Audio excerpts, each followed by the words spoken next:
Ladies and gentlemen, we are almost there. Let's have a look at religion represented through Metropolis. So contextually, Germany at the time, 64% were Protestant, 35% were Catholic, so less than 1% were Jewish or atheist. So if you're going to use any symbolism in your film, I think the key is to use some Christian symbolism, because pretty much the population is going to understand it.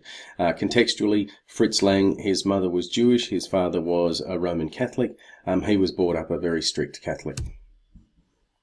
So society was well aware of religious iconography, symbolism, allegory, the books of the Bible, represented in the Bible. And this is very, very important. The most important part about talking about religion in the film.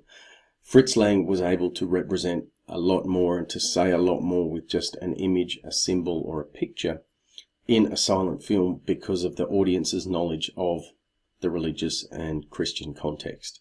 If you don't know that, you may not get enough, as much out of the film. Alright, so in terms of biblical characters and simplified representations, we have God, we have Jesus, Maria, the Whore of Babylon, nice and simple. Maria, her name hints at the biblical connection between both the Madonna and Mary Magdalene.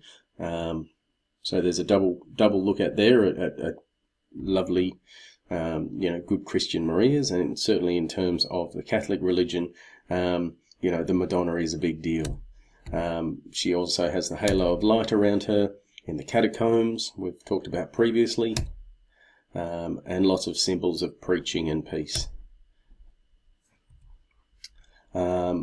Importantly, she preaches peace and reconciliation, and it really does lead to the question of, why does Joe want to ignite this situation? I think what we're getting to here is the fact that Joe wanted complete control over everything. He did not want Maria to come to him with the backing of the workers and say, look, we want to talk about our conditions, we need to talk about what's going on.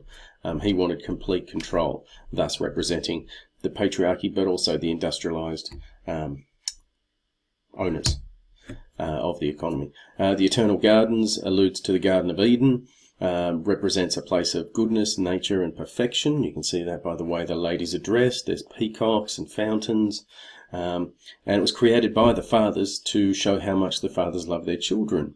Okay, much like God created the Garden of Eden for Adam and Eve. When bad things allegedly come into the garden, Maria, they're hurriedly ushered out of the gardens. They're not meant to be there. But this is Freda's first confrontation with social inequality. And we get to see our hero there just going, that's wrong, whatever happened there.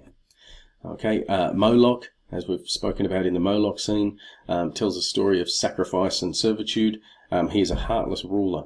Okay, there is no thought about it. You are sacrificed to the machine. Very visually impressive and surreal. Okay, but people at the time would have known exactly what we're talking about when Moloch was brought up. Moloch would have been used to scare kids when they were young, kind of thing. The 7 deadly sins, you can read them there. They are awakened by the Whore of Babylon, and you see them in the scene when Fred is in bed and he dreams of the 7 deadly sins, but also the way that the upper class men react to her. She brings the apocalypse. She, in the book of Revelations, that is what she does. She leads the world astray. She leads it to fire and brimstone. Okay, that's what happens in the Bible. That's what she's representing. We know there's chaos to come. It's foreshadowing when you see her, if you know the book of Revelation. So in terms of the narrative of the film based upon the book of Revelation, the last book of the Bible, this is it here. You can pause and have a little look and see how it goes.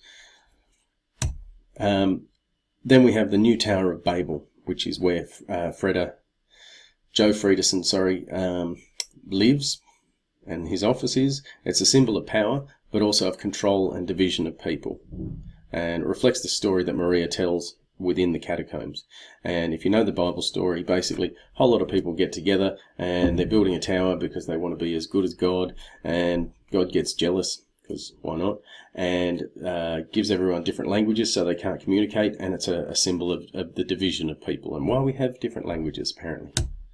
And that's all I've got for religion. There's so much more for religion, but the idea is that rather than writing a specific paragraph on religion, you'll integrate that into your other paragraphs, because it's that religious symbolism which is being used as techniques and ideas by Fritz Lang to explore things in greater depth.